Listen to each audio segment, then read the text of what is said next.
Hello friends, আপনজন কিচেনে আপনাদের সবাইকে স্বাগত জানাই। আজকে আমাদের একটা প্রিয় রেসিপি এবং লোভনীয় এবং চমকপ্রদ রেসিপি শুরু করতে চলেছি। সেটি হলো চিকেন ঘুগনি।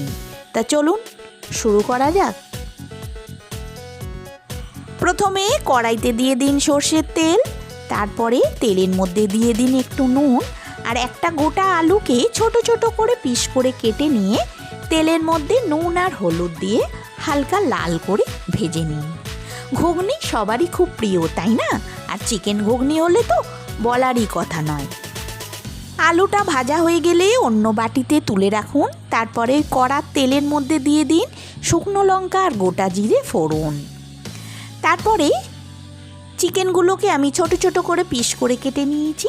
তারপরে ওই চিকেনগুলোকে দিয়ে দিন কড়ার মধ্যে, নুন আর হলুদ দিয়ে হালকা ফ্রাই করে নিন। চিকেনটা ফ্রাই হয়ে গেলে এর ভেতর দিয়ে দিতে হবে 2 চামচ পেঁয়াজ আদা রসুন বাটা। তারপরে আবার খানিকক্ষণ নাড়াচাড়া করে এর ভেতর দিয়ে দিতে হবে হাফ টমেটো কুচি দিয়ে আবার নাড়াচাড়া করে নিতে হবে। তারপরে দিয়ে দিতে হবে হলুদ গুঁড়ো, জিরে গুঁড়ো, ধনে গুঁড়ো, লাল লঙ্কার গুঁড়ো এবং 2 চামচ টমেটো পিউরি। তারপরে আবার ভালো করে চিকেনটাকে কষিয়ে নিতে হবে।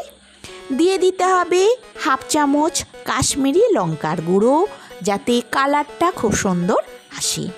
তারপরে চিকেনটাকে খুব সুন্দর করে কষিয়ে নিতে হবে।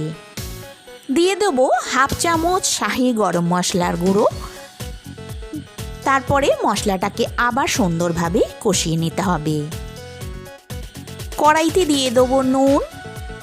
তারপরে অল্প অল্প জল দিয়ে চিকেনটাকে খুব সুন্দরভাবে কষিয়ে নিতে হবে। দেখুন চিকেনটা আমার খুব সুন্দরভাবে কষানো হয়ে গেছে। এইবার চিকেনের মধ্যে দিয়ে দেবো ভেজে রাখা আলুগুলো যখন চিকেনের সাথে খুব সুন্দরভাবে মিক্সড হয়ে যাবে, তখনই কড়ার মধ্যে দিয়ে দিতে হবে সেদ্ধ করা মটরগুলো দিয়ে খানিকক্ষণ খুব সুন্দরভাবে চিকেনের সাথে মিক্সড করে নিতে হবে। তারপরে এর ভেতর দিয়ে দেবো পরিমাণ মতো জল দিয়ে একটু নাড়াচাড়া করে কড়াইটিকে 5 মিনিটের জন্য ঢাকা দিয়ে রান্না করে নিতে হবে। 5 মিনিট বাদে ফিরে আসলাম। দেখুন আমার আজকের রেসিপি চিকেন ঘুগনি পুরোপুরি কমপ্লিট হয়ে গেছে। আপনারা এই ঘুগনিটাকে শুধু কিংবা লুচি, রুটি, পরোটার সাথে খেতে পারেন। খুবই সুস্বাদু এবং লোভনীয় একটি রেসিপি। আমি এই চিকেন ঘুগনিটাকে টক জল, পেঁয়াজ কুচি, লঙ্কা কুচি আর টমেটো কুচির সাথে সার্ভ করে দিয়েছি। আপনারা বাড়িতে অবশ্যই ট্রাই করবেন এবং কেমন হয়েছে জানাতে ভুলবেন না প্লিজ।